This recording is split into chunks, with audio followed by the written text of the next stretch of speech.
کیا تم کل قبیلے کی طرف گئے تھے؟ میرا مطلب ہے میرے سننے میں آیا تمہیں تمہاری فیملی کے ساتھ قبیلے کی طرف جاتے دیکھا گیا۔ تم جانتے وہ لوگ کتنے خطرناک ہیں؟ پہلے بھی تمہارا ٹرانسفر یہاں سے انہی کی وجہ سے ہوا تھا نا؟ جگہ جگہ ٹرانسفر ہونے کی وجہ سے اب تک تمہارا پروموشن نہیں ہو سکا۔ میری بات مانو رضوان، اس طرح غلطیاں مت کرنا، خاص کر ڈاکو سے تو کوئی پنگا مت ہی لو۔ ان کے خلاف کوئی ثبوت بھی نہیں ملتا اور افسر بھی جگہ بدلتے رہتے ہیں۔ اب مجھے ہی دیکھ لو، 3-4 سال سے ہوں یہاں پر، بالکل خاموشی سے کام کر رہا ہوں، کسی کے ساتھ کوئی پنگے بازی نہیں۔ چھوٹا موٹا کوئی کیس سامنے آتا ہے تو حل کر دیتا ہوں۔ بڑے بڑے افسر بھی مجھے یہاں سے ہلا نہیں سکتے، بلکہ میں نے تو یاریاں دوستیاں بھی رکھی ہوئی ہیں اوپر نیچے والوں سے، تاکہ مصیبت کے وقت کام آئیں۔ کوئی چھوٹی موٹی ضرورت ہو تو نکل جاتا ہوں یہاں سے آگے بازار کی طرف۔ تھوڑا بہت وردی کا روب جمایا، اپنا کام کر لیا، تمہیں بھی کچھ کرنے کی ضرورت نہیں ہے۔ بڑے صاحب نے کہا ہے ہو سکتا ہے آنے والے 6 مہینوں میں مجھے کوئی چھوٹا موٹا عہدہ بھی دے دیں۔ ذرا سوچ، اگر میں حوالدار سے آگے بڑھ گیا تو میرے لیے کتنا فائدہ ہوگا۔ تو بھی میری طرح ہی کام کر، اب کوئی ضرورت نہیں ہے زیادہ مالداری کا چولا پہننے کی، سمجھ رہا ہے نا میری بات کو؟ حوالدار کامران سمجھا رہا تھا، جبکہ رضوان نے صرف ہاں میں سر ہلایا تھا۔ ویسے ایسے لوگوں کے ساتھ بحث کرنا پسند نہیں کرتا تھا، حالانکہ یہ بات الگ تھی کہ اس نے کرنا اپنا ہی کام تھا، وہ بھی پوری ایمانداری کے ساتھ۔ سنو ظاہرہ، رضوان کو سمجھاؤ کہ اس طرف نہ آیا کرے، مسئلہ اس کے لیے بنے گا، مجھے کوئی مسئلہ نہیں ہے۔ اگر تمہارا بھائی تم سے ملاقات کرنے کے لیے یہاں قبیلے میں آتا ہے تو، لیکن بعد میں سوال اس کی وردی پر آ جائے گا۔ میں نہیں چاہتا میری وجہ سے اس کی وردی پر کوئی بھی بات آئے۔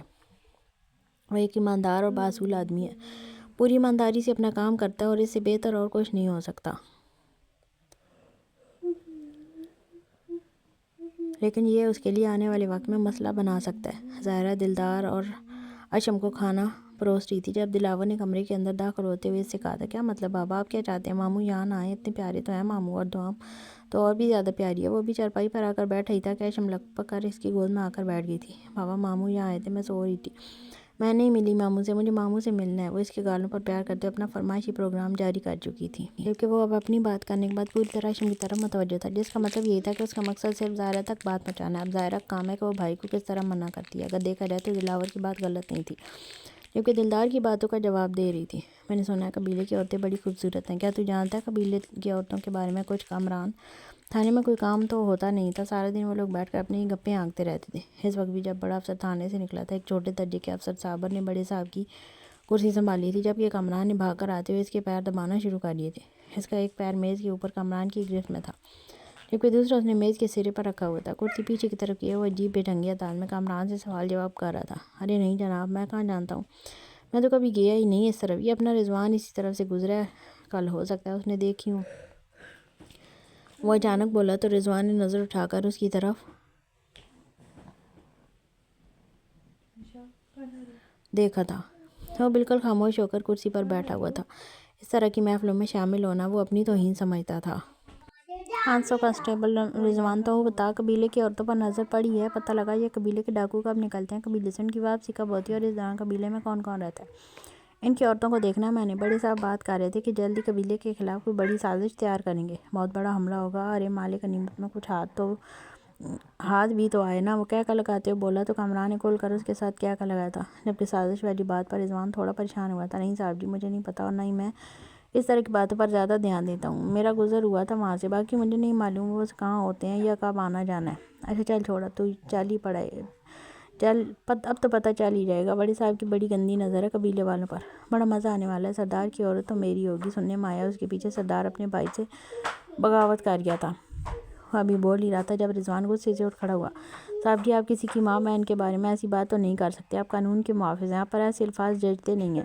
رضوان نے اپنے لہجے کو کنٹرول میں رکھا تھا، وہ جذبات میں بہہ کر کوئی غلطی نہیں کر سکتا تھا، یہ وردی اسے جذباتی ہونا نہیں سکھاتی تھی۔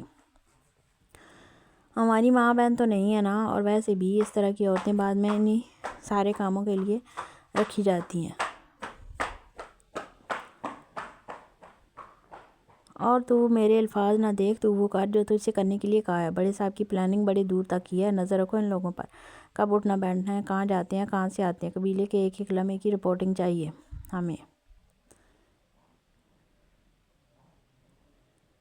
وہ اسے دیکھتے ہوئے بولا تھا، جبکہ جہاں رضوان نے خاموشی سے سر جھکایا تھا وہیں کامران مزید جوش سے ہاں میں سر ہلا گیا تھا۔ آپ کو کھیلنا نہیں آتا، میرے کنچے واپس کریں، یہ اس طرح سے نہیں کھیلا جاتا۔ وہ دونوں باہر کھیل رہے تھے جب راکا زبردستی آ کر ان کے ساتھ کھیلنے لگا تھا۔ بالا کو تو وہ بالکل بھی اچھا نہیں لگ رہا تھا، پھر دوسرا وہ کھیل بھی ان کے مطابق نہیں رہا تھا۔ ارے بیٹا میں کوشش تو کر رہا ہوں نا، دیکھنا ایسے ہی آ جائے گا مجھے کھیلنا، اب دیکھنا میں کیسے اس کو مار کر اسے تمہارے لیے جیتتا ہوں۔ وہ کہتے ہوئے زبردستی کھیلنے کا اور اب کی دفعہ اس کا نشانہ بالکل ٹھیک جگہ پر لگا تھا۔ بالا نے آنکھیں گھمائی تھی جبکہ دلدار تو خوشی کے مارے اس سے لپٹ گیا تھا۔ ارے واہ، آپ نے تو کر دکھایا، اب کر سکتے ہیں یہ، بہت اچھا، اب اس والے کو مارو۔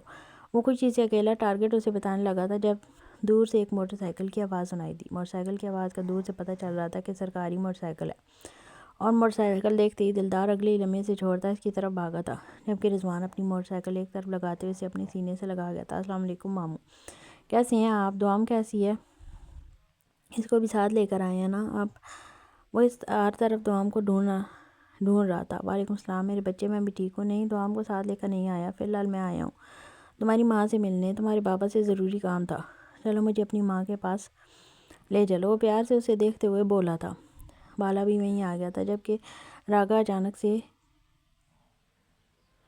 نہ جانے کہاں جا چھپا تھا۔ شکر تھا کہ اس سے جان چھوٹی تھی۔ ان کا دھیان رضوان کی طرف چلا گیا تھا، ایک طرف سے دلدار اور دوسری طرف سے بالا زبردستی اسے تھامتے قبیلے کے اندر لے جانے لگے تھے، جبکہ وہ ہنستے ہوئے ان کے ساتھ آ رہا تھا۔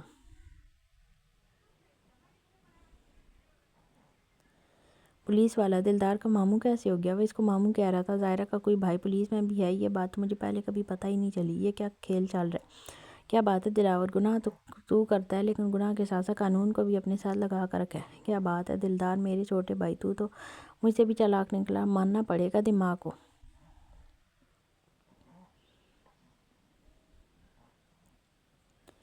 لیکن ایک پولیس والے کی اور ایک ڈاکو کی دوستی اچھی نہیں لگتی، اور اس طرح کی یاری دوستی جھیلی بھی نہیں جا رہی۔ اس دوستی کا انجام تو میں کروں گا، اور ایسا کروں گا جو قیامت تک تم لوگ یاد رکھو گے۔ اب تو پلان بنانے میں بھی مزہ آئے گا۔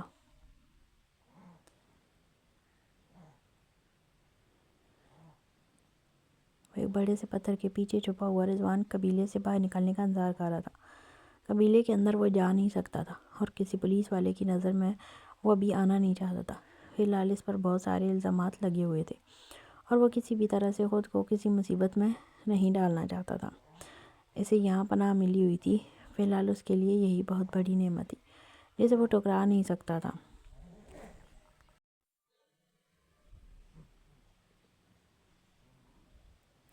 ظاہرہ کو تو یقین ہی نہیں آ رہا تھا کہ اس کا بھائی اس دفعہ اس سے ملنے کے لیے آ گیا تھا۔ اسے اپنے خیمے میں بٹھائے ہوئے سے باتیں کر رہی تھی جب اشم اس کی گود میں بیٹھی ہوئی تھی۔ ماموں آپ کو پتہ ہے میں نے صبح دعا مانگی تھی کہ آپ آ جاؤ اور میں آپ سے مل لوں گی، اور دیکھو آپ آ گئے، میری دعائیں قبول ہوتی ہیں۔ اللہ جی مجھ سے بہت پیار کرتے ہیں، دلدار سے بھی زیادہ۔ وہ اس کی گود میں بیٹھی اسے اپنی دعاؤں کی اہمیت بتا رہی تھی جب ظاہرہ نے اسے ٹوک دیا۔ اشم کتنی دفعہ کہا ہے بھیا بولا کرو، بڑے چھوٹے کا کوئی لحاظ نہیں ہے، ہر وقت اسے مارتی رہتی ہے، لیکن پھر رات کو سونا بھی اسی کے ساتھ ہی ہے، اور پھر ایسی جھوٹی کہانیاں بنا کر باپ کو شکایتیں کرتی ہے کہ آپ یقین نہ کریں کہ اتنی سی پدی لڑکی ایسی کہانیاں بنا سکتی ہے، اور پھر ان کے بابا کو تو ضرورت ہی نہیں ہے کسی طرح کی تفتیش کی، بس جو اشم نے کہہ دیا وہی صحیح ہے۔ میرے دلدار کی تو شامت آئی رہتی ہے۔ وہ رضوان کو دیکھتے ہوئے بول رہی تھی جب رضوان اس شرارتی سی بچی کی حرکتوں پر مسکرائے جا رہا تھا، جس طرح وہ اسے باتوں میں لگا رہی تھی، وہ سمجھ رہا تھا ظاہرہ بالکل ٹھیک کہہ رہی ہے۔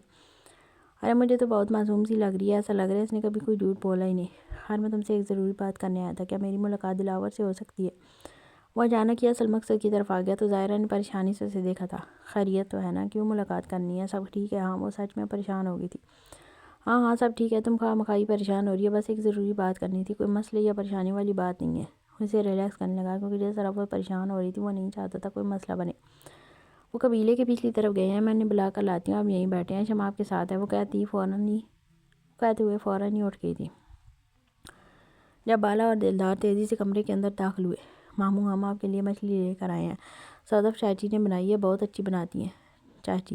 وہ اس کے سامنے چھوٹی سی میز رکھتا اسے پلیٹ رکھنے لگا تھا جب رضوان فوراً انکار کرنے لگا، وہ کسی طرح کا گوشت نہیں کھاتا تھا۔ ارے بچوں، ماموں نہیں کھاتے کسی بھی طرح کا گوشت، انہیں پسند نہیں ہے، یہ وہ نہیں کھائیں گے، تم لوگ ماموں کے پاس بیٹھو، میں تب تک تمہارے بابا کو بلا کر لاتی ہوں۔ وہ ان دونوں کو سمجھا کر باہر نکل گئی تھی۔ یہ کیا بات ہوئی؟ آپ گوشت نہیں کھاتے؟ آپ کو کھانا ہوگا، ہم اتنی محنت سے آپ کے لیے لے کر آئے ہیں، کھانا ہوگا، کھانا ہوگا، بس کھانا ہوگا۔ وہ ضد پر اتر آیا تھا جبکہ رضوان نہ کرتا رہ گیا جب بالا نے اچانک اس کے دونوں بازو پکڑ لیے۔ بالا اچھی خاصی جان والا بچہ تھا، بے شک وہ رضوان جیسے بھرپور مرد کا مقابلہ نہیں کر سکتا تھا، لیکن پھر بھی جس محبت اور خلوص سے وہ اسے کھلا رہے تھے وہ کتنی دیر انکار کر پاتا۔ یہی وجہ تھی کہ وہ زبردستی منہ کھولنے پر مجبور ہو گیا تھا۔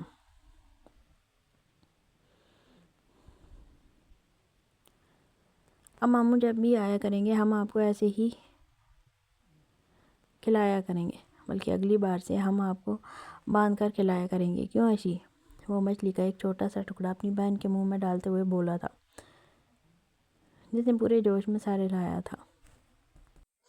اف، آئندہ میں آؤں گا ہی نہیں، تم لوگ بہت ظالم ہو، وہ بھرپور مزاحمت کرتے ہوئے بولا تھا، جبکہ کمرے میں دلاور داخل ہوا تھا۔ بابا ہم ماموں کو زبردستی مچھلی کھلا رہے ہیں۔ اسے اندر آتے دیکھ دلدار نے فوراً اپنا کارنامہ اسے سنایا تھا۔ ہاں تم لوگ کامیاب ہو گئے، اب تم لوگ باہر جاؤ، مجھے تم لوگوں کے بابا سے ضروری بات کرنی ہے۔ دلاور جو خاموشی سامنے والی چارپائی پر آ کر بیٹھ گیا تھا، اسے دیکھتے ہوئے ان تینوں بچوں کے علاوہ ظاہرہ سے بھی کہا تھا، جبکہ رضوان کی دلاور سے ملاقات کا سن کر یوسف بھی یہیں آ گیا تھا۔ کیا مطلب بھیا، میں بھی جاؤں باہر؟ ظاہرہ نے حیرت سے پوچھا۔ ہاں تم بھی جاؤ، مجھے تمہارے شوہر سے کچھ پرسنل بات کرنی ہے، تمہیں بتانے والی نہیں ہے۔ وہ جیسے مناسب الفاظ تلاش کر رہا تھا اسے کمرے سے باہر بھیجنے کے لیے، جبکہ وہ خاموشی سے ہاں میں سر ہلاتے کمرے سے نکل گئی تھی۔ بولو کیا بات کرنا چاہتے تم؟ یہاں کیوں آئے ہو؟ سب ٹھیک ہے نا؟ کوئی پریشانی ہے کیا؟ وہ لوگ جیسے ہی کمرے سے باہر نکلے تھے، دلاور پوری طرح اس کی طرف متوجہ ہوا تھا۔ پریشانی والی بات ہے تبھی تو یہاں آیا ہوں تمہارے پاس، ورنہ میں کبھی نہ آتا۔ رضوان نے اپنی بات شروع کی۔ پولیس اسٹیشن میں ایک کیس آیا ہے، ایک 12 سالہ بچی کا زبردستی نکاح کیا جا رہا ہے۔ کچھ جاگیردار ہیں بچی کو دیکھ کر اس کے پیچھے لگ گئے ہیں۔ اب جاگیردار تو ظاہر سی بات ہے اس طرح کی کوئی حرکت نہیں کر سکتے، ان کی بدنامی ہو، اس لیے بچی کی فیملی پر نکاح کا زور ڈالا جا رہا ہے۔ اب 12 سالہ بچی کو 40 سالہ آدمی کو دینے کے بارے میں تو نہیں سوچ سکتا، اس لیے وہ لوگ قانون کا دروازہ کھٹکا رہے ہیں، لیکن پولیس پوری طرح سے خاموش ہے۔ اس کے علاوہ ایک کیس اور بھی ہے۔ ایک عورت اپنے شوہر کے ساتھ اپنے گھر میں رہتی تھی، لیکن کچھ عرصہ پہلے اس کے شوہر کا انتقال ہو گیا۔ اکیلی عورت کو دیکھ کر کچھ لوگ اس کے گھر اور زمین کے پیچھے لگے۔ لوگ طاقتور ہیں، پولیس نے ہاتھ پیچھے ہٹا دیے۔ میں نے ہر ممکن کوشش کی کہ اس طریقے سے ان لوگوں کے لیے قانون کی طرف سے سہارا بن سکوں، لیکن ایسا ممکن نہیں ہو سکا۔ پولیس کی طرح ان لوگوں کے لیے کچھ نہیں کر رہی۔ اگر پولیس کچھ کرنے کی کوشش بھی کر لے، یہ لوگ فوراً سے پہلے آفیسر کا منہ پیسوں سے بھر دیتے ہیں۔ یہاں اگر پچھلے 10 سال کی بات کی جائے تو 1000 کیسز ہیں، صرف 2-3 کیسز ہی حل ہوئے ہیں۔ وہ بھی ان لوگوں کے جو کہیں نہ کہیں اہمیت رکھتے تھے یا جن کی جیب میں پیسہ تھا۔ عام عوام کے لیے یہ قانون کچھ نہیں کر رہا۔ میں کانسٹیبل ہوں، کچھ نہیں کر سکتا، اس لیے تمہارے پاس آیا ہوں، وہ فائل اس کے حوالے کرتے ہوئے بولا، جو یوسف نے اگلے ہی لمحے تھام لی۔ تم فکر مت کرو، کل شام ہونے سے پہلے ان دونوں کیسز کو ہم حل کر دیں گے، اور اگر تمہارے تھانے میں اس طرح کی اور فائلیں ہیں تو وہ بھی دے جاؤ، تمہیں کس طرح کی مایوسی نہیں ہوگی۔ دلاور ہلکا سا مسکرا کر بول رہا تھا، اور رضوان بھی مسکرایا تھا۔ سننے میں آیا تمہارے اس قبیلے پر کوئی حملہ ہونے والا ہے۔ اب حملہ کس طرح کا ہے میں نہیں جانتا، لیکن انسپکٹر صابر اور کامران کافی غلیظ باتیں کر رہے تھے۔ سننے میں آیا کوئی بڑی پلاننگ چل رہی ہے ہمارے خلاف۔ یوسف نے جیسے تصدیق کی تھی، تمہارے خلاف بھی اور اس قبیلے کے خلاف بھی، جبکہ ان کی غلیظ ترین زبانیں تمہاری عورتوں کی عزت کو لفظوں میں توڑ رہی تھیں۔ باقی آگے تم بہتر جانتے ہو تمہیں کیا کرنا ہے۔ خیر، اور ایسے بہت سارے کیس ہیں جن کے لیے قانون کچھ نہیں کر پا رہا، لیکن میں تم لوگوں سے اچھی امید رکھتا ہوں۔ وہ اٹھ کھڑا ہوا تھا، جبکہ اس کے ساتھ ہی وہ دونوں بھی اٹھ گئے تھے۔ ایسا کیسے ہو سکتا ہے؟ اس جاگیردار کی موت ہوگی جناب، کل رات ڈاکو نے اس جاگیردار کو ہی مار ڈالا جو اس بچی سے نکاح کرنا چاہتا تھا۔ رضوان جیسے ہی اندر داخل ہوا، اس کے کانوں میں کامران کی آواز سنائی دی تھی۔ کیا مطلب جاگیردار ہی مر گیا؟ اور ہمارے پیسے کا کیا ہوگا؟ ارے کم سے کم پیسہ تو دے کر مرتا۔ انسپکٹر صابر نے سر ہاتھوں میں گرا لیا تھا۔ سر وہ باتیں تو بعد میں ہوں گی، آپ کو یاد ہے پچھلے ہفتے جو عورت یہاں آئی تھی روتے ہوئے، جس کے شوہر کا انتقال ہوا تھا اور اس کے گھر اور زمینوں پر قبضہ کر رہے تھے گروہ کے لوگ، کل رات سے وہ گروہ بھی غائب ہے۔ سننے میں آیا وہ بھی ڈاکوؤں کے ہاتھ لگ گیا ہے۔ کامران نے اسے ایک بری خبر سنائی تھی، جبکہ رضوان اپنی ہلکی سی مسکراہٹ کے ساتھ اسے سلوٹ کرتا اپنی جگہ پر آ کر بیٹھ گیا تھا۔ ان دونوں کے چہرے کی یہ پریشانی دیکھ کر اسے سکون مل رہا تھا۔ کیسے دوسروں کا حق کھا کر یہ لوگ خود کو قانون کا محافظ کہتے تھے، وہ ان پر دل ہی دل میں لعنت بھیجتا انہیں سننے لگا۔ ارے یعنی کہ یہ پیسہ بھی ہاتھ سے گیا؟ یار یہ لوگ تو بڑے تیز ہیں، ڈائریکٹ بڑے بڑے ہاتھ مارے ہیں۔ جاگیردار کو مار ڈالا، کتنا پیسہ تھا اس کے پاس؟ اب تو ہمارے ہاتھ کچھ بھی نہیں لگنے والا، اور وہ گروہ غائب ہو گیا۔ پتہ کرو، ضروری نہیں کہ یہ بھی کام ڈاکوؤں کا ہی ہو سکتا ہے، وہ گروہ یہیں کہیں ہو۔ اس گروہ سے اچھا خاصا پیسہ مل سکتا ہے اس عورت کے نام کا، دیکھو بہت بڑی رقم ہاتھ سے نکل جائے گی۔ فکر مت کر، 50-60 ہزار میں تجھے بھی دے دوں گا، وہ اسے دیکھتے ہوئے بولا تھا۔ اب کی دفعہ جہاں رضوان نے نفی میں سر ہلایا تھا، وہیں کامران کی آنکھیں چمک اٹھی تھیں۔ جناب میں پتہ کرتا ہوں، لیکن آپ اپنے وعدے سے مکریے کا مت۔ میں پتہ کرتا ہوں، ہو سکتا ہے یہ گروہ غائب نہ ہوا بلکہ ہمیں ہی کوئی غلط فہمی ہو گئی ہو۔ کامران کہتے ہوئے باہر نکل گیا، جبکہ رضوان بھی اپنی جگہ سے اٹھ کر باہر نکلنے لگا، جب اچانک ہی ڈی ایس پی صاحب وہاں داخل ہوئے۔ وہ تیزی سے انہیں سلوٹ کرتا واپس اپنی جگہ پر بیٹھ گیا، جبکہ ڈی ایس پی صاحب سیدھے صابر کے سر پر سوار ہوئے تھے۔ کیا کہہ رہے ہو تم انسپکٹر صابر؟ میں نے تو تمہیں قبیلے کی خبر لینے کا کہا تھا۔ ہاں جناب، میں نے اپنے بندے لگائے ہوئے ہیں، ڈاکو کب آتے ہیں کب جاتے ہیں، ہر چیز کی خبر رکھنی ہے۔ یوں ہی بیٹھے بٹھائے حملہ نہیں کر سکتے، پھر آپ تو جانتے ہیں نا قبیلے پر نظر رکھنا آسان ہے۔ پولیس والے تو وہ لوگ برداشت ہی نہیں کرتے آس پاس، اور سب سے بڑا مسئلہ ہے یہ سارا علاقہ ان کا قبضہ ہے، وہ جہاں زمین ہے وہ قبیلہ ہے سردار دلاور کی ہے۔ وہ بھی پشتانی زمین ہم کسی طرح قبضہ بھی وہاں نہیں کر سکتے۔ ایسے میں اگر اس علاقے کے آس پاس بھی کوئی پولیس والا نظر آ جائے تو وہ قتل کرنے میں وقت نہیں لگاتے۔ آپ ہی بتائیں ایسے میں کیا کیا جائے؟ ایسے میں ایک ہی کام کیا جا سکتا ہے کہ قبیلے کے کسی انسان کو اپنے اعتماد میں لو، اور کوئی نہیں ہو سکتا۔ قبیلے کے اندر ہی موجود کوئی انسان ہماری مدد کر سکتا ہے۔ وہ کوئی سوچتے ہوئے بولا، جبکہ صابر نے صرف ہاں میں سر لایا تھا۔ اتنا تو رضوان بھی جانتا تھا کہ صابر کو اس کیس میں کوئی انٹرسٹ نہیں، جس میں اسے کوئی پیسہ نہ مل رہا ہو۔ سر جی آپ فکر نہ کریں، میں آج ہی سارا انتظام کرواتا ہوں۔ میں اس قبیلے کے کسی بھی انسان کو اعتماد میں لینے کی کوشش کرتا ہوں۔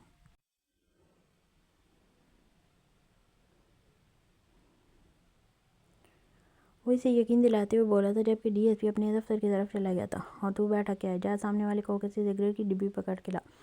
ایک تو ویسے ہی کہیں سے پیسہ نہیں آ رہا، اوپر سے یہ صاحب دماغ کھپائی کرنے آ جاتا ہے۔ اب قبیلے پر حملہ کر کے ہمیں کیا فائدہ ہوگا؟ حد کرتا ہے پاگل آدمی۔ وہ رضوان کو دیکھتے ہوئے بولا۔ جب رضوان ہاں میں سر لاتا باہر طرف نکلا، یہ بڑے افسر ایک دوسرے کے خلاف باتیں کرتے ہی رہتے تھے، لیکن چھوٹے حوالداروں نے کبھی بھی ادھر کی بات ادھر نہیں کی تھی، کیونکہ اس طرح یہ لوگ انہیں کے خلاف ہو جاتے تھے، اور پھر وہ کسی بھی بڑے افسر کی نظر میں آ کر اپنا کام خراب نہیں کر سکتا تھا۔ وہ جلدی سے کوکے پر آیا تھا۔ کوکے والے لڑکے کو سگریٹ کی ڈبی دینے کو کہتے اس نے اپنی جیب سے سکہ نکالتے ہوئے سامنے والے ٹیلی فون میں ڈالا۔ نمبر تو اس نے کل ہی لے لیا تھا۔ ہاں دلاور، کام ہو گیا، دونوں کیسز حل ہو گئے ہیں۔ بہت شکریہ، تم نے میری بہت مدد کی ہے۔ یہاں اور بھی بہت سارے ایسے کیسز ہیں جہاں پر مجھے تمہاری مدد کی ضرورت ہوگی۔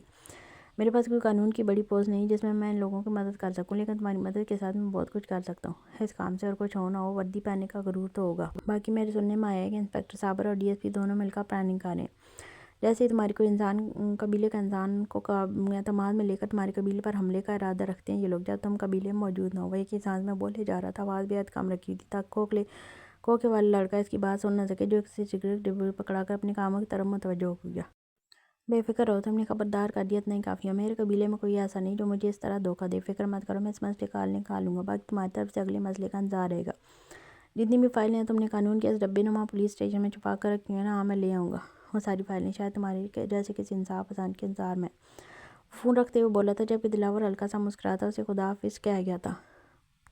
کامران، یہ تم کیسی عجیب طرح کی لت میں لگ گئے ہو؟ میرے بھائی، شراب پینے والا کامیاب نہیں ہوتا، اور یہ تو ہمارے اسلام میں بھی حرام ہے۔ کب سمجھو گے ان باتوں کو؟ میرے بھائی، تم مبارک غلط کام کر رہے ہو جس کے لیے اللہ سبحانہ تعالیٰ نے سختی سے منع کر رکھا ہے، لیکن تم میری بات سنتے ہی نہیں۔ یہاں جو پیسہ تم رشوت سے کماتے ہو وہ تم جوئے میں اڑا دیتے ہو، اس سے بھی تمہارا دل نہیں بھرتا تو تم شراب پیتے ہو۔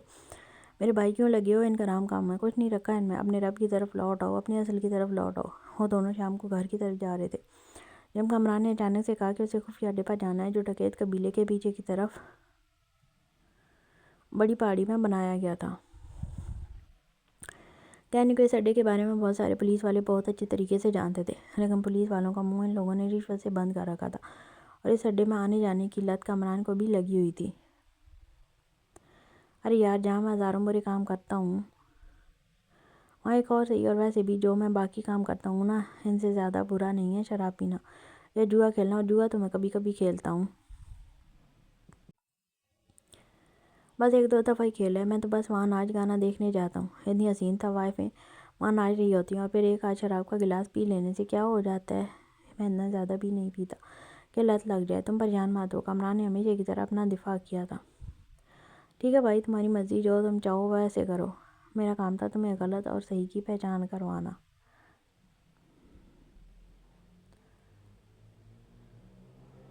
اب اگر تم دلچسپی نہیں رکھتے تو میں کیا کر سکتا ہوں؟ مجھے یہاں سے راستہ بدلنا ہے، تم چلے جاؤ جہاں تمہاری منزل ہے۔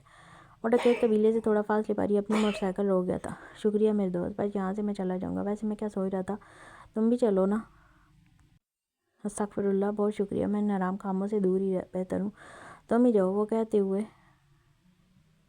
موٹر سائیکل سٹارٹ کر گیا، جو بڑی مشکل سے سٹارٹ ہوئی تھی، لیکن تھوڑی ہی دیر میں وہ کامران کی نگاہوں سے اوجھل ہو چکا تھا۔ جبکہ کامران اپنا راستہ بدلتا دوسری طرف جانے لگا تھا، جب اسے عجیب سا وہم ہوا۔ اسے ایسا لگا کہ اسے تھوڑے فاصلے پر آگے کی طرف راکٹ ڈاکو اپنا چہرہ چھپائے جا رہا ہے۔ راکٹ ڈاکو ابھی کچھ عرصہ پہلے ہی جیل سے فرار ہوا تھا، اور جب سے وہ جیل سے فرار ہوا تھا ان لوگوں کی وردیوں پر کافی سوال اٹھائے گئے تھے، لیکن راکٹ ڈاکو سے اس طرح کہیں نظر آ جائے گا یہ تو اس کا وہم و گمان بھی نہیں تھا۔ وہ تیزی سے اس کے پیچھے چلنے لگا تھا، جب سامنے سے کچھ بڑے ڈاکو آتے نظر آئے۔ راکٹ ڈاکو اپنا آپ چھپاتا تیزی سے چھپاتا، جبکہ وہ بڑے ڈاکو اس چھوٹے موٹے کانسٹیبل سے گھبرا کر پیچھے ہٹنے والے نہیں تھے۔ کامران نے خاموشی سے ان کا راستہ چھوڑ دیا تھا، پھر اس نے تیزی سے واپس اڈے کی طرف قدم بڑھانا شروع کر دیا۔ راکٹ ڈاکو کہاں گیا تھا کچھ سمجھ نہیں آیا، حالانکہ اس کی حالت کافی ناساز لگ رہی تھی۔ ایسا لگ رہا تھا جیسے کہیں سے بری طرح مار پیٹ کا شکار ہوا۔ خیر جو بھی تھا، اس وقت وہ ڈیوٹی پر نہیں تھا، اس وقت اس کے دماغ پر نشہ چڑھا ہوا تھا۔ وہ اس وقت سوائے آرام کام کے اور کچھ بھی نہیں سوچ رہا تھا، اس لیے وہ سیدھا اڈے میں ہی آ گیا تھا۔ کامران اڈے میں پہنچ رہی تھا کہ وہاں کی روشنی میں گم ہونے لگا۔ ابھی اس نے شراب کے 2 گلاس ہی چڑھائے تھے کہ سامنے ناچتی لڑکی کے ساتھ اسے راگا ڈاکو ناچتا نظر آیا۔ وہ حیران رہ گیا، اس کا شک صحیح تھا، وہ راگا ڈاکو ہی تھا اور اس وقت پوری طرح نشے میں دھت تھا۔ اس کا ارادہ فی الحال اس کو پکڑنے کا یا پھر اس کا پیچھا کرنے کا نہیں، لیکن نہ جانے کیوں اسے لگا یہ آدمی اسے فائدہ دے سکتا ہے۔ پولیس والے آج کل قبیلے پر حملہ کرنے کا ارادہ رکھتے تھے، لیکن قبیلے پر حملہ کرنے کے لیے ان کے پاس قبیلے کے بارے میں خاص معلومات ہونا بے حد ضروری تھی، جو کہ ان کے پاس نہیں تھی۔ وہ تب حملہ کرنا چاہتے تھے جب اندر مرد حضرات نہ ہو، یعنی کہ ان کا ٹارگٹ بچے اور عورتیں تھیں، تاکہ وہ ان ڈاکوؤں کو اپنے قابو میں کر سکیں۔ ایسے میں قبیلے کی معلومات لینا ان کے بس سے باہر تھا، کیونکہ ڈکیت قبیلے کے آس پاس بھی کسی پولیس والے کو برداشت نہیں کیا جا رہا تھا۔ ایسے میں اسے کسی مددگار کی ضرورت تھی۔ اسے امید تو نہیں تھی کہ راگا ڈاکو کا تعلق اب ڈکیت قبیلے سے ہوگا، کیونکہ اس وقت وہاں کا سردار ایک بہت ہی الگ قسم کا انسان تھا، غریبوں کی مدد کرنے والا، امیروں کو لوٹنے والا۔ وہ شخص راگا ڈاکو سے ذرا برابر میل نہیں کھاتا تھا، لیکن پھر بھی یہ حقیقت تھی وہ دونوں سگے بھائی تھے۔ یہ تو ممکن تھا کہ راگا ڈاکو اس قبیلے میں رہتا ہو۔ وہ مزید شراب پینے کا ارادہ ترک کر راگا ڈاکو کی شغل ختم ہونے کا انتظار کرنے لگا، کیونکہ اس کے بعد اس نے اپنی اگلی چال چلنی تھی۔ کامران اس کے پیچھے پیچھے چل رہا تھا، جبکہ وہ نشے میں لڑکھڑاتا ہوا ڈکیت قبیلے کی طرف ہی جا رہا تھا۔ کامران حیران تھا آخر ڈکیت قبیلے والوں نے اسے واپس کیسے لے لیا، کیونکہ 13 سال پہلے انہی لوگوں نے اسے دھکے مار کر بے حد بری حالت میں پولیس اسٹیشن کے دروازے تک چھوڑا تھا۔ اور پھر سردار دلاور کے الفاظ بھی تو یہی تھے کہ اس آدمی کو جیل سے باہر مت آنے دینا، ورنہ وہ اس کا قتل کر دے گا۔ تو پھر بھلا ایسے کیسے ممکن تھا کہ وہ ڈکیت قبیلے کے اندر ہی رہ رہا تھا؟ وہ حیران تھا۔ 13 سال پہلے تو وہ نہیں تھا اس تھانے میں، لیکن کسی کہانیاں اس نے بہت سن رکھی تھی، اور پھر اس طرح کی کہانیاں سننے کا اس نے ایسا شوق بھی پا رکھا تھا کہ ہر کوئی اسے باتوں میں لگا ہی رکھتا تھا، خاص کر جس نے اس سے کام نکلوانا ہو۔ وہ حیران پریشان تھا، اس کے پیچھے پیچھے آ رہا تھا۔ حیرانگی تھی جو ختم ہونے کا نام نہیں لے رہی تھی، جبکہ راگا ڈاکو نشے میں پوری طرح لڑکھڑاتا سامنے ڈکیت قبیلے کی طرف بڑھا تھا۔ وہ وہیں پیچھے رک گیا۔ اگر کسی کو کان فان خبر نہ ہو جاتی کہ ایک پولیس والا ڈکیت قبیلے کی حدود میں آگے آیا ہے، فوراً اس کا قتل کر دیا جاتا، اس لیے وہ حدود سے باہر ہی اس پر نظر رکھے ہوئے تھا۔ جب وہ قبیلے کے قریب آتا ایک کمرے کی طرف بڑھا تھا۔ قبیلے میں باہر کی طرف یہ ایک واحد کمرہ ہی نظر آتا تھا۔ پھر باہر سے قبیلے کی طرف جھانکا جائے تو یہ کمرہ صاف نظر آتا تھا۔ ایسا لگتا تھا جیسے کمرہ مسافروں کے لیے بنایا گیا ہے، کیونکہ اس کمرے میں ڈکیت قبیلے کے لوگ نہیں رہتے تھے، وہ تو قبیلے کے اندر رہتے تھے۔ اس نے پوری طرح سے اس بات کی یقین دہانی کی تھی کہ وہ قبیلے کے اندر نہیں گیا بلکہ باہر اس کمرے میں رکا ہے۔ پھر تیزی سے وہیں سے پلٹ گیا۔ اس نے یہ بات انسپکٹر صابر تک پہنچانی تھی، کیونکہ انسپکٹر صابر اسے اپنے چھوٹے بڑے کاموں میں ساتھ رکھتا تھا، جس کا اسے بھی کافی فائدہ ہوتا تھا۔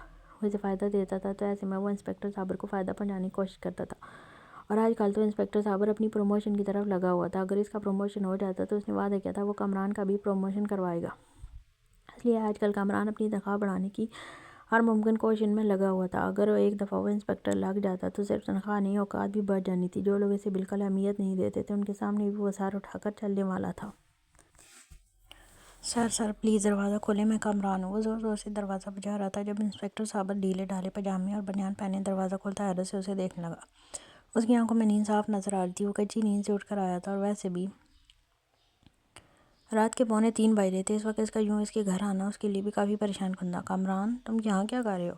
یہ کوئی وقت ہے کسی کے گھر آنے کا؟ اور تم نے شراب پی رکھی ہے، تم نشہ کر کے میرے گھر کیوں آئے ہو؟ وہ حیرانگی سے پوچھنے لگا تھا۔ اسے اس پر غصہ بھی آ رہا تھا جس نے آدھی رات کو آ کر اس کی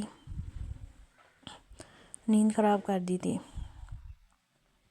اور پھر اس کی حالت دیکھ کر وہ حیران بھی تھا۔ اس طرح کی حرکت اس نے پہلے کبھی بھی نہیں کی تھی۔ ارے صاحب جی، مجھے بات ہی ایسی پتہ چلی ہے، میں خود پر قابو ہی نہیں رکھ سکا، میں تیزی سے آپ کے پاس آیا ہوں۔ میں آپ کو یہ بتانے کے لیے آیا ہوں راگا ڈاکو جو پچھلے 2-3 مہینے پہلے جیل سے بھاگا تھا، وہ ڈکیت قبیلے میں رہتا ہے۔ میرا مطلب ہے ڈکیت قبیلے میں نہیں رہتا، ڈکیت قبیلے کے باہر جو مسافروں کا ٹھکانہ ہے وہ آج کل وہاں رہ رہا ہے۔ آج جب میں اڈے پر گیا تو وہاں وہ بھی تھا، میں نے اس کا پیچھا کیا اور وہ ڈکیت قبیلے کی طرف گیا، لیکن اندر جانے کے بجائے وہ باہر والے ٹھکانے میں رک گیا۔ مجھے لگ رہا ہے ڈکیت قبیلے والوں نے اسے در بدر کر رکھا ہے، لیکن اپنی جان بچانے کے لیے اور اپنے دشمنوں سے چھپ کر شاید وہ وہاں پر رہ رہا ہے۔ وہ اسے پوری معلومات دے رہا تھا۔ تو یہ بات تم صبح آ کر تھانے میں بھی تو بتا سکتے تھے۔ اس وقت تم نشے میں ہو، نہ جانے کسے دیکھا ہوگا تم نے اور اس کو راگا ڈاکو کا نام دے دیا۔ اور راگا کو ہماری کیا مدد کر سکتا ہے جو تم مجھے آ کر بتا رہے ہو؟ وہ ایک بھاگا ہوا قیدی ہے، تمہیں اسے گرفتار کرنا چاہیے تھا۔ سامنے انسپکٹر صابر اب تک نیند میں تھا، تبھی اس کی بات کی گہرائی کو سمجھنے کی کوشش ہی نہیں کر رہا تھا۔ بہت مدد کر سکتا ہے جناب، بہت مدد کر سکتا ہے۔ وہ آپ کی یونیفارم پر ستارے سجانے میں مدد کر سکتا ہے، آپ کا پروموشن کروانے میں مدد کر سکتا ہے۔ اگر ہم اس سے مدد مانگیں تو میرا مطلب ہے جو پلان ڈی ایس پی بنا رہے ہیں، اگر ہم اس میں راگا ڈاکو کو شامل کر لیں تو آپ سوچیں کیا نہیں ہو سکتا۔ مجھے لگ رہا ہے راگا ڈاکو کو در بدر کر دیا گیا۔ آج کل وہ ڈکیت قبیلے کے باہر بنے کمرے میں رہ رہا ہے، اور میں یقین سے کہہ سکتا ہوں کہ اس کے دشمنوں کی تعداد بھی بہت زیادہ ہے۔ ایسے میں پولیس بھی اس کے پیچھے لگی ہوئی ہے. اگر ہم اسے تھوڑا سا اپنے مطلب کے لیے استعمال کریں تو ہمیں بہت فائدہ ہو سکتا ہے. وہ اسے دیکھتے ہوئے بول رہا تھا جبکہ انسپکٹر صابر بھی سوچ میں پڑ گیا تھا. ہاں بات تو تم ٹھیک کہہ رہے ہو. اگر وہ ہماری مدد کرے تو ہمیں اور کیا چاہیے. اس وقت تو ہمیں ویسے بھی ڈکیت قبیلے سے معلومات حاصل کرنی ہے کہ ہم کب ان پر حملہ کر سکتے ہیں. لیکن وہ ہماری مدد کیوں کرے گا؟ میرا مطلب ہے وہ جیل سے بھاگا ہوا ایک قیدی اور ہم پولیس والے، وہ بھلا اس معاملے میں ہمارا ساتھ کیوں دے گا؟ انسپکٹر گہری سوچ کے زیر اثر بولا تو کامران مسکرا دیا تھا. مدد کرے گا، ضرور کرے گا جناب. اب جب ہم اسے کہیں گے کہ آزادی اس کی منظر ہے، اگر قبیلہ ہمارے ہاتھ لگے اور ہم نے اپنا مقصد پورا کر لیا تو راگا ڈاکو ایک دفعہ پھر سے اس قبیلے کا سردار بن سکتا ہے اور بعد ہم اس کو پولیس سپورٹ کا بھی لالچ دیں گے تو وہ خود ہی ہماری مدد کرے گا. اس وقت قانون کا سب سے بڑا ہی دشمن سردار دلاور ہے. اگر وہ ہمارے ہاتھ لگ جائے تو ہم ہر چیز کو اپنے طریقے سے ہینڈل کر سکتے ہیں. اور پھر راگا ڈاکو کا کیا کرنا ہے یہ تو آپ جانتے ہی ہیں. وانگ دبا کر خباثت سے مسکرایا تو انسپکٹر صابر بھی کہہ لگا کر ہنسا تھا. واہ کامران واہ، تم تو بہت ہی شاطر دماغ رکھتے ہو. میں تو تمہیں بیوقوف سمجھ رہا تھا لیکن اب مجھے اندازہ ہوا ہے تمہارا دماغ ان معاملوں میں بہت کام کرتا ہے، اور اگر تمہارا دماغ اسی طرح سے آگے بھی کام کرتا رہا تو فائدہ تو ہم دونوں کو بہت ہوگا. بس اب تم نے جو سوچا ہے اسی پلان پر کام کرو اور بالکل بھی وقت برباد کرنے کی ضرورت نہیں ہے. راگا ڈاکو سے کسی طرح سے رابطہ کرو، ہم کل سے اس مشن پر کام شروع کر دیں گے. ایک دفعہ ڈکیت قبیلہ ہمارے ہاتھ لگ جائے پھر راگا ڈاکو کو بھی چوراہے پر کھڑا کر کے گولیاں ماریں گے. ڈاکوؤں کا نام و نشان اس علاقے سے ختم کر دیں گے. بس ایک دفعہ ہمارا پلان کامیاب ہو جائے، اس کے بعد سارے علاقے پر اپنی حکومت ہوگی، پیسہ ہی پیسہ ہوگا اور وردی پر بھی ستارے جگمگائیں گے. یہ لوگ جو اپنے مسئلے مسائل لے کر ڈاکوؤں کے پاس جاتے ہیں وہ ہمارے پاس آئیں گے، اور پھر جتنے مسئلے ہوں گے اتنا پیسہ. وہ اپنی گردن کو مسلتے ہوئے سنہری خواب دیکھ رہا تھا جبکہ کامران نے بھی اس کے کہکے میں خوب ساتھ دیا تھا. دن چڑھے 12:30 کے قریب راگا اپنے کمرے سے نکلتے باہر قبیلے کی طرف جھانکنے لگا. نہ جانے سارے مرد حضرات صبح صبح کہاں گئے تھے. اس وقت وہاں پر کوئی بھی نظر نہیں آ رہا تھا، لیکن وہاں صدف تھی، یوسف کی بیگم. وہاں بڑے سے تندور میں تیز سے لکڑیاں نکالنے میں مصروف تھی. وہ بھی اچھی خاصی حسین تھی، اس میں کوئی شک نہیں تھا. جب راگا یہاں کا سردار تھا، یوسف کی شادی کو بس کچھ ہی ماہ ہوئے تھے، تب صدف باہر نہیں نکلتی تھی، خود کو پردے میں قید رکھتی تھی. لیکن اب قبیلے کا ماحول اتنا پرسکون تھا کہ یہاں کی عورتیں مل جل کر رہتی تھیں. وہ سامنے صدف کو دیکھنے میں مصروف تھا، اس کی آنکھوں سے آواز ٹپک رہی تھی. جب تھوڑی دیر میں اپنی جگہ کسی اور کو بلاتی خود اندر کی طرف چلی گئی تھی. راگا باہر سے قبیلے کی طرف جھانک رہا تھا جب ظاہرہ اس کی جگہ روٹیاں لگانے میں مصروف ہو گئی. ظاہرہ کو دیکھتے ہوئے اس کی آواز میں اضافہ ہوا تھا. اس لڑکی کی وجہ سے آج وہ اتنی بری حالت میں تھا، اسی کی وجہ سے آج وہ قبیلے کا سردار نہیں تھا، قبیلے سے دربدر تھا، اسی کی وجہ سے وہ جیل گیا تھا. وہاں 13 سال تک قید برداشت کی اس لڑکی کی وجہ سے اس نے کیا نہیں سہا تھا، اور آج وہ کتنے سکون سے اس کے بھائی کی دلہن بن کر آزاد زندگی گزار رہی ہے. اپنے سینے کو عجیب طرح سے مسلتے ہوئے وہ آہستہ سے قبیلے کے اندر قدم رکھتا اس کے پیچھے آ رکا تھا. اپنے پیچھے عجیب سی پسینے کی بدبو محسوس کرتی ظاہرا پلٹ کر دیکھا ہی تھا جب اچانک ہی راگا ڈاکو نے دوپٹہ اس کے سینے سے کھینچ کر تندور کی آگ میں ڈال دیا تھا. اس کی یہ حرکت اتنی غیر متوقع تھی کہ ظاہرا نے اگلے ہی لمحے اپنا ہاتھ پیچھے کی طرف لے جاتے ہوئے تندور سے تھوڑی دیر پہلے نکالی جلتی ہوئی لکڑی کو ایک کونے سے اٹھا کر اس کے منہ پر دے مارا تھا. راگا ڈاکو نے اس سے ایسی کوئی امید نہیں کی ہوگی، لیکن جتنی شدت سے اس نے یہ حرکت کی تھی، راگا ڈاکو پیچھے کو گرتا زمین پر بیٹھا اپنے چہرے پر دونوں ہاتھ رکھے تڑپنے لگا. اچانک شور مچنے کی وجہ سے صدف تیزی سے باہر نکلی تھی جبکہ گھوڑوں کے ٹاپوں کی آواز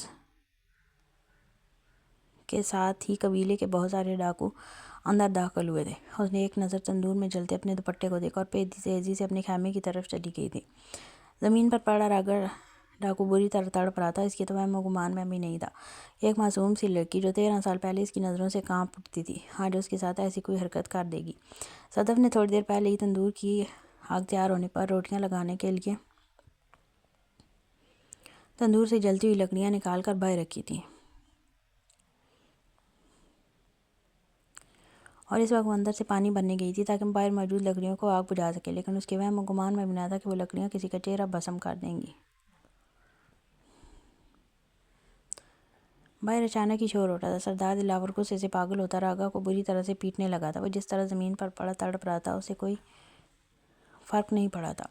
اس کی بیوی کے سر پر دوپٹہ نہیں تھا. وہ سمجھ چکا تھا کہ اس نے یقیناً ایسی کوئی حرکت کی ہے جس کی وجہ سے ظاہرہ کو غصہ آیا ہے، ورنہ ظاہرہ کا یہ انداز اس نے صرف تب بھی دیکھا تھا جب قبیلے پر کوئی انتہائی خطرناک مصیبت آئی تھی.